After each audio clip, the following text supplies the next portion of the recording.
Greetings and thank you once again for joining us for just a few minutes. I'm excited to once again be joined by Dr. Rebecca Pedersen. Dr. Pedersen is our Chief Quality Officer and also family practice physician. She's been at FHN for a number of years caring for so many families throughout our community at Highland View Drive. And Dr. Pedersen is going to share a little bit of information with you about staying healthy and not delaying your care, and how we stand ready at FHN to care for all of your needs.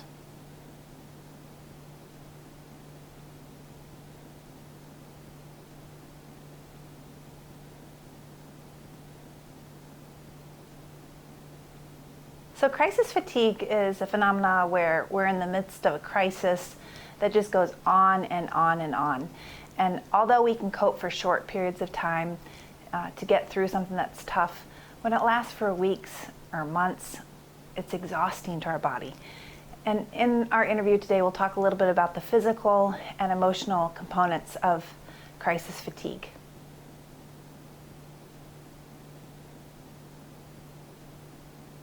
So when the body's in a crisis, initially you're revved up, you might have a lot of energy, you can accomplish a lot of things, but after a period of time, you reach a point of exhaustion where little things just seem like huge things. And you might find yourself getting worried about not accomplishing them, anxious, can't sleep because you just think about things. You also might get apathy, like, I don't even know how to feel about that anymore, or I don't even want to think about that anymore. And then some people get irritable, emotional, snappy, and they might say, I'm just stressed out. So these are all feelings that are normal when your body's going through a crisis and is getting exhausted from it. So our physical bodies initially do quite well. We raise our blood pressure, we raise our heart rate, we increase our alertness, and for a short period of time, we can perform, we call it the fight or flight syndrome. So we're either going to fight it off or we're going to flee from it. And both of those things take energy.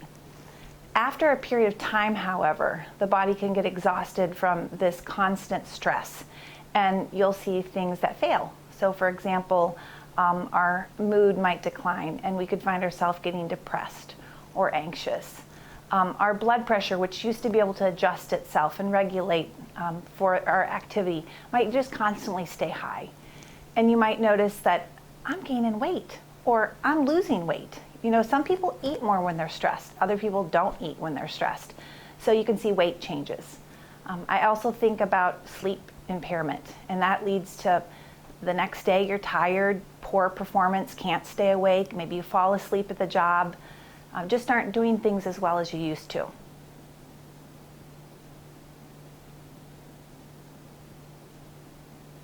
So if you recognize that I'm just not feeling well and this is not me, I think the first thing is to be honest and say, well, what's different? And what can I control? So for example, if you realize that you're not sleeping well, you might want to talk to your doctor about ways to restore sleep. Sometimes this means like a sleep machine that makes some nice white noise in your room. Other times it's eliminating caffeine, or maybe taking some melatonin, maybe using some essential oils, things like that. So we're not just talking about medicine to make you sleep, but we're talking about some lifestyle modifications. You might say, well, you know what, I am not eating well, but I can control that. I can start waking up and making breakfast, lunch, and supper that's healthy. And I'm going to stop eating fast food, and I'm going to lower my blood pressure, I'm going to lower my weight, I'm going to improve how I feel because I'm paying more attention to what I put in my mouth. Some things you can control if you have free time. For example, you can pick up a new hobby that you enjoy. You could start exercising. If you're short on time for yourself, you just need to figure out, what can I give up, or what's less important, because you ultimately need time for yourself to restore and balance, get things back into balance, or else you won't feel well for a long time.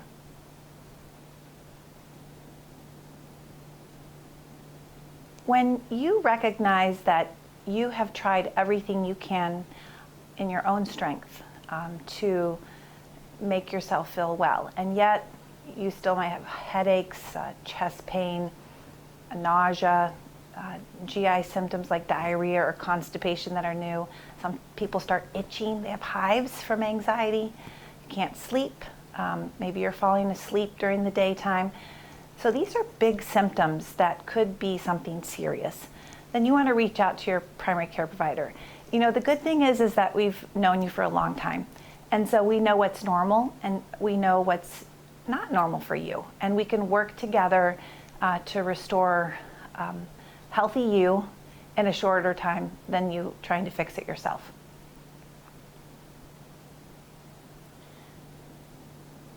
So as a physician, I think I understand that in order to perform well, I need to recharge. And so at the end of my day, I do things that are non-medicine. I go home, I eat supper with my family, I exercise 4 or 5 times a week. I'm not perfect, can't do it every day, but I have made that commitment to myself that I will spend 20 to 30 minutes at least exercising every day. The other thing is that you have to get outside. You know, being inside, cooped up all day, I don't think is healthy for anyone. So in summertime, go out and get some sunshine, be in the wind, smell the flowers, even if you just walk. It's a great opportunity to garden, mow your grass, ride your bike, walk through the park. There are a lot of things that we can do even though we're socially distancing. And I would think that Northwest Illinois is one of the prettiest places to enjoy in the summertime. So I hope that you can get outdoors and appreciate it. Other things that people do, they read, and read something that's not stressful. Don't read about current events. Don't turn on the TV and watch more of the stressful unrest that you've been dealing with all day long. People can continue to worship, sing, be with people in small groups, play music, meditate, pick up a hobby, do art. There's lots of fun things that you can do, but they're not things that you have to do. And so I think you intentionally have to create time to do them. Because if you don't create time to do them, they won't get done.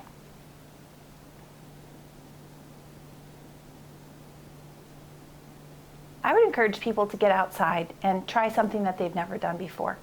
If you've never been to the Jane Addams Trail, get out there and walk on it. If not, ride your bike on it. A lot of restaurants are still open for carryout. Pick up something and take it to the park. Farmers markets are starting to pop up. Go support them. Try new recipes and dishes that you haven't done before. Take up cooking. Maybe you go outside and you say, I'm going to start exercising for the first time in my life.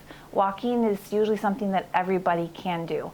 So I'd encourage you to get out, make sure you wear your bug spray, your sunscreen, and take a water bottle with you.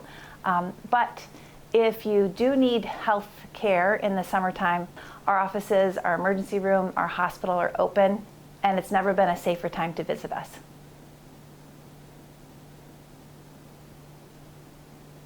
Well, as normal, there's been a lot of positive changes at FHN.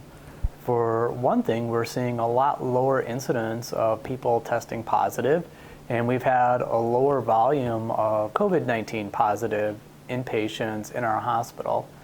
We've been able to start to get back to some of our normal business as far as resuming elective procedures, doing more of our office visits, welcoming people back into our clinics. We've also continued construction on the new mental health crisis stabilization unit at the Family Counseling Center, which is really exciting. It's a new offering that we'll be able to provide to our community, and it's been much needed.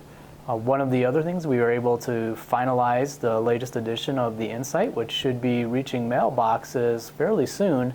And in that issue, talk about some great success stories of individuals that have had really good experience with the FHN, such as knee replacements while staying at home or sheltering in place and being able to still receive physical therapy.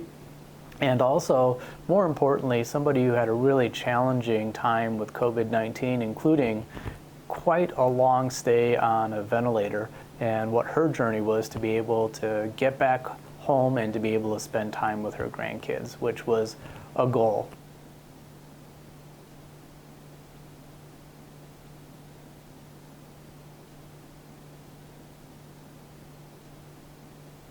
As a medic, one of our missions for the Army Medical Department was to conserve fighting strength. And so working through and trying to assist people during difficult times was a learning experience, especially when you're going through difficult times yourselves. I served as a medic from 1989 to 1992, and after that time, from 1992 to just into the middle of 1996 as a licensed practical nurse. One of the things that I think was really important was to learn to stay in the present and be mission focused. So we always had something to focus on, a task to accomplish or something to do. So our minds were active, our bodies were active, and we stayed focused. There was also good awareness of the dangers of becoming fatigued, whether that be just through normal physical exhaustion or just from the environment or the circumstances themselves. And so being aware of that and having camaraderie with your different soldiers and the folks that you were working with or caring for made a huge difference. A lot of times when you're fatigued, you can get a little depressed or you can even become angry. And one of the ways that we offset that was with a good use of humor. And so that humor would keep us going, and there really wasn't a situation that you couldn't find something to smirk about or to be able to support one another through. And also knowing that when it was time to relax, that you relaxed and that you took advantage of that. So when there was a few moments of downtime, is being able to take those moments of downtime and think about the things that were positive, think about objectives that you had to look forward to, and to be able to keep moving through that situation. One of the areas that I've seen people struggling with the most is when they try to bottle it up, keep it inside, kind of when you had somebody who was withdrawn and not interacting with folks. That's where you knew there was a need for a little bit of extra kindness and maybe some more discussion of talking about things. So the support that we provided to one another, I believe, really made a difference in trying to push through some stressful times. I think one of the challenges is that we're all prepared to move through short-term moments of crisis, but when you start seeing task after task and you're not seeing an immediate end to it, you start to question, how am I going to get through this?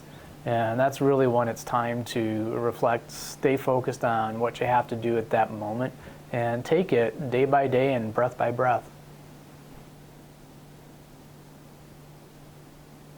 That's a good question, because I don't remain calm during crisis situations. I'm as human as everybody else, so I feel that adrenaline rush. I also go into, am I in a freeze response, a fight response, or a flight response?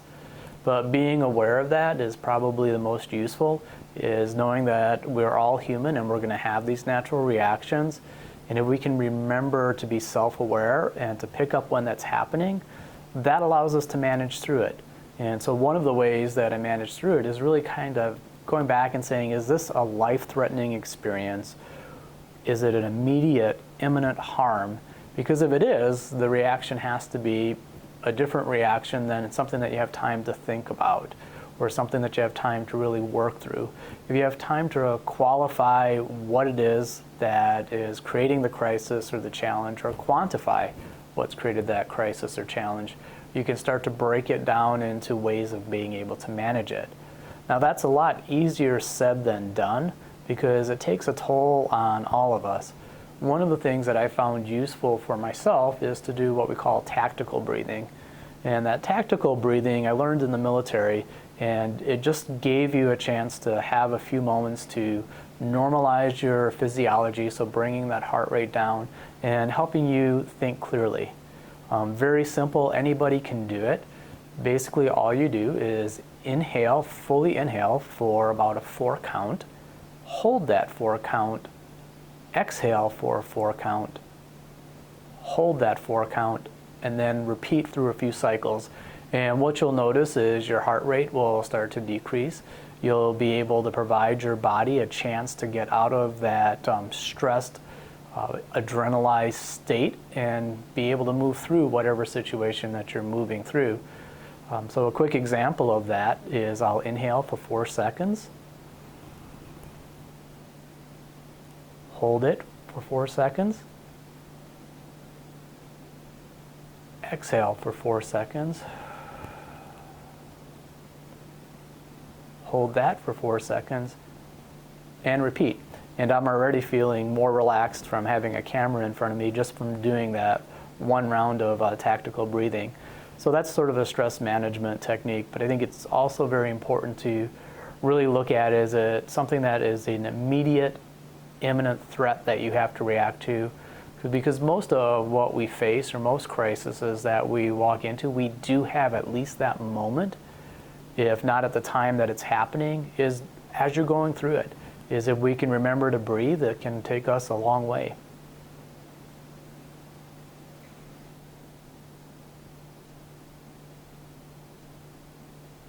I'm grateful to see that many more people are making appointments and start to come back in to see their primary care physician, provider, or specialist so that they can get the care that they're needing. So our visit volumes are starting to increase, but they're still not where we were seeing prior to COVID-19 or prior to the outbreak of the coronavirus. We're probably running around 70% of our capacity or less. And we know that there's a lot more people out there that have needs that we want to be able to service and to support and keep our community healthy. So I'd encourage people not to put off or delay your care, to make sure you're making those appointments and coming in so we can help sooner rather than later. We've seen that we're able to care for people safely by making the appropriate accommodations, making sure that we're utilizing the right personal protective equipment, and controlling the spread of COVID-19 in all of our processes.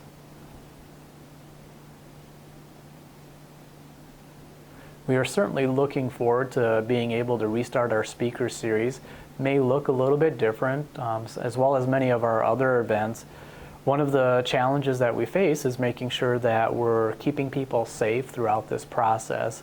And so what we want to make sure we're doing is following all kinds of state guidelines, as well as the latest recommendations from the Centers of Disease Control and the Illinois Department of Public Health before we bring groups together. So we're looking at virtual events, we're looking at other ways of broadcasting or sharing information, but we certainly are looking forward to being able to interact with our patients and all of our families on a more personal basis as soon as we can.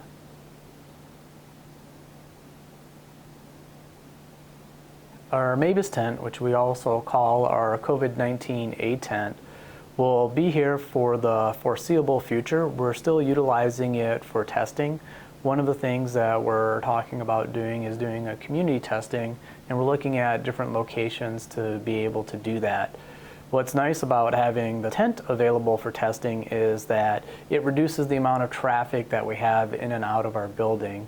It certainly won't be here forever, but we're currently going to utilize it for as long as we feel we really need to. And at that point where we are comfortable with no longer having to do testing outside of the facility and we feel like we have a good comfort, what we'll do is we'll demobilize that tent and then it'll be returned.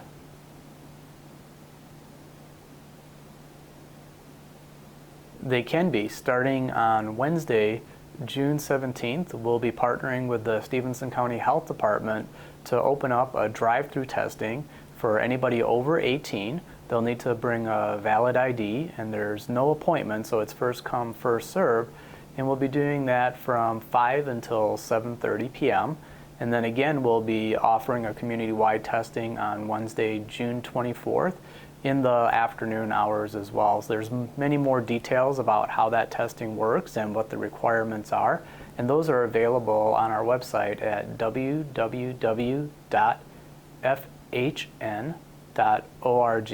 So you can go there to learn more about the availability of this testing that we're glad to be able to partner with the Stephenson County Health Department to offer all of our community members, regardless of whether they have symptoms or not.